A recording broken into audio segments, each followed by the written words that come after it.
نماز تہجد کی فضیلت، اس کی رکعتیں، اس کا وقت کب شروع ہوتا ہے، کب ختم ہوتا ہے، اور صلاۃ اللیل اور نماز تہجد میں کیا فرق ہے، وہ شرعی مسئلہ ہم ڈسکس کر لیتے ہیں۔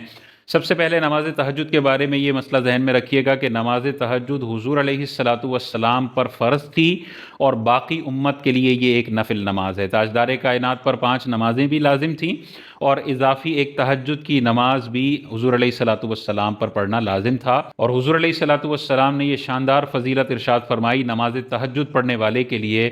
آقا کریم علیہ الصلاۃ والسلام نے ارشاد فرمایا قیامت کے دن سارے لوگ ایک میدان میں جمع کیے جائیں گے اور پھر ایک منادی ندا دے گا۔ وہ کیا ندا دے گا؟ وہ کہے گا کہاں ہیں وہ لوگ جن کی کروٹیں خواب گاہوں سے جدا رہتی تھیں، جن کی کروٹیں خواب گاہوں یعنی بستروں سے جدا رہتی تھیں اور وہ اللہ کی بارگاہ میں راتوں کو اپنی نیندوں کو خراب کر کے نماز پڑھا کرتے تھے، کہاں ہیں وہ لوگ؟ تو حضور علیہ السلام ارشاد فرماتے ہیں کہ کچھ لوگ کھڑے ہوں گے اور وہ بہت تھوڑے ہوں گے۔ آج بھی ہمیں فزیکلی بھی نظر آتا ہے تہجد کی نماز پڑھنے والے کروڑوں میں 5-6 ہوں گے۔ تو حضور علیہ السلام ارشاد فرماتے ہیں میدان محشر میں جب ان کو ندا دی جائے گی تو کھڑے ہوں گے لیکن وہ بہت تھوڑے لوگ ہوں گے، اور حضور علیہ السلام آگے ارشاد فرماتے ہیں کہ یہ وہ لوگ ہوں گے جنہیں بلا حساب و کتاب داخل جنت کیا جائے گا، اور اس کے بعد حضور علیہ السلام ارشاد فرماتے ہیں کہ پھر لوگوں کا حساب کتاب شروع کیا جائے گا۔ تو کتنی شاندار فضیلت ہے، میدان محشر میں یہ بندہ بلا حساب و کتاب داخل جنت ہوگا۔ اب اس کا وقت کیا ہے وہ ذہن میں رکھ لیں۔ عشاء کے فرض پڑھنے کے بعد بندہ سو جائے اور سونے کے بعد جب وہ اٹھے گا تو اس کے اٹھنے کے بعد سے تہجد کی نماز کا وقت شروع ہو جائے گا۔ لہذا تہجد کی نماز کا وقت شروع ہونے کے لیے 2 شرطوں کا پورا ہونا ضروری ہے۔ اس نے عشاء کے فرض پڑھ لیے ہوں پلس یہ سو کے اٹھ چکا ہو۔ اگر ان دونوں میں سے کوئی ایک چیز بھی مسنگ ہے، مثال کے طور پر یہ عشاء کے فرض پڑھے بغیر سو گیا اور پھر یہ اٹھا، تو اب تہجد کا وقت نہیں ہے ابھی، کیونکہ اس نے عشاء کے فرض نہیں پڑھے ہیں، تو تہجد کا وقت نہیں ہوا۔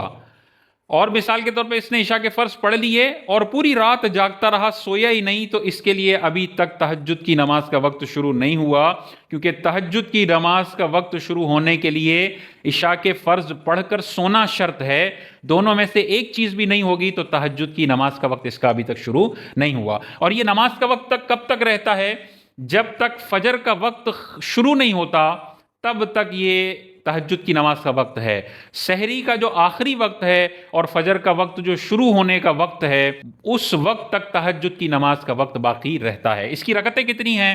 کم از کم 2 رکعتیں، اور میکسیمم اگر کوئی پڑھنا چاہے تو 8 رکعتیں تہجد کی حضور علیہ الصلاۃ والسلام سے پڑھنا ثابت ہے، منقول ہے۔ تو 2 رکعتیں بھی پڑھ سکتے ہیں اور 2-2 کے طریقے سے 8 رکعتیں بھی پڑھ سکتے ہیں۔ اس کی نیت کیا ہے؟ دل میں پکا ارادہ کر لیں کہ میں 2 رکعت نماز تہجد پڑھ رہا ہوں، بس اتنا کافی ہے۔ زبان سے نیت کو ریپیٹ کرنا کوئی لازم نہیں ہے، دل کا پختہ ارادہ ہی کافی ہوتا ہے۔ لیکن بہتر ہے یادداشت کے لیے نماز کی زبان سے بھی نیت کو ریپیٹ کر لیا جائے۔ اور کیسے نیت کریں گے؟ زبان سے اگر کسی کو کرنی ہو کہ نیت کرتا ہوں یا کرتی ہوں میں 2 رکعت نفل نماز تہجد واسطے اللہ تعالیٰ کے منہ میرا قبلہ شریف کے سامنے، اللہ اکبر، اسی طرح نیت ہوگی۔ پڑھنے کا طریقہ کیا ہے؟ وہی جو نفل نماز پڑھنے کا طریقہ ہے وہی تہجد کی نماز کا طریقہ ہے۔ 2 رکعتیں پڑھنی ہیں، دونوں میں سورہ فاتحہ پڑھنی ہے، سورت ملانی ہے، پہلی میں ثنا بھی پڑھنی ہے، تعوذ بھی پڑھنا ہے، تسمیہ بھی پڑھنا ہے، آخر میں درود شریف دعا بھی پڑھنی ہے تحیات کے بعد، اور سلام پھیر لینا ہے۔ 8 رکعت بھی پڑھ رہے ہیں تو 2-2 پر سلام پھیر پھیر کر یہ 8 رکعتیں پڑھیں گے، یہ نماز آپ کی بالکل درست ہو جائے گی۔ اگر کوئی سویا نہیں ہے، مثال کے طور پہ عشاء کے فرض پڑھ کے پوری رات جاگ کر عبادت کرتا ہے، تو وہ تہجد تو نہیں پڑھ سکتا، لیکن وہ پوری رات میں جو بھی نوافل پڑھے گا وہ صلاۃ اللیل کہلائیں گے۔ رات کی نماز صلاۃ اللیل وہ بھی درست ہے، وہ بھی بہتر ہے، اس کے بھی بے شمار فضائل اور برکات ہیں۔ تو صلاۃ اللیل تو وہ پڑھ سکتا ہے، لیکن تہجد کی نماز وہ پڑھنے والا نہیں کہلائے گا۔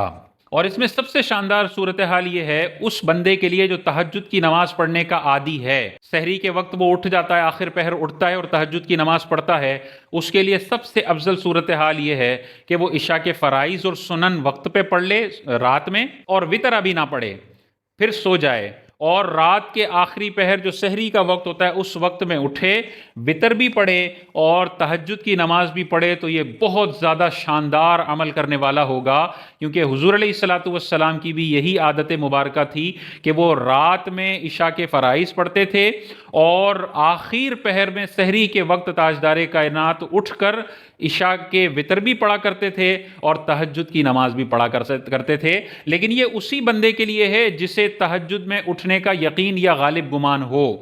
اگر اسے یہ لگتا ہے کہ یار ابھی میں سویا تو میں فجر میں ہی اٹھ پاؤں گا، وطر کے لیے میں سحری میں نہیں اٹھ پاؤں گا، اس کے لیے تو پھر ضروری ہے کہ وہ عشاء کے فرضوں کے ساتھ ہی وطر پڑھ لے، کیونکہ وہ نہیں اٹھے گا تو وطر کا واجب ترک ہو جائے گا مستحب کے چکر میں۔ تو جب مستحب اور واجب کا ٹکراؤ ہو رہا ہو کہ مستحب پر عمل کرنے میں واجب چھوٹنے کا خطرہ ہے، تو پھر مستحب کو چھوڑیں گے، واجب کو فالو کریں گے، پھر عشاء کے فرائض کے ساتھ ہی وطر پڑھ لے۔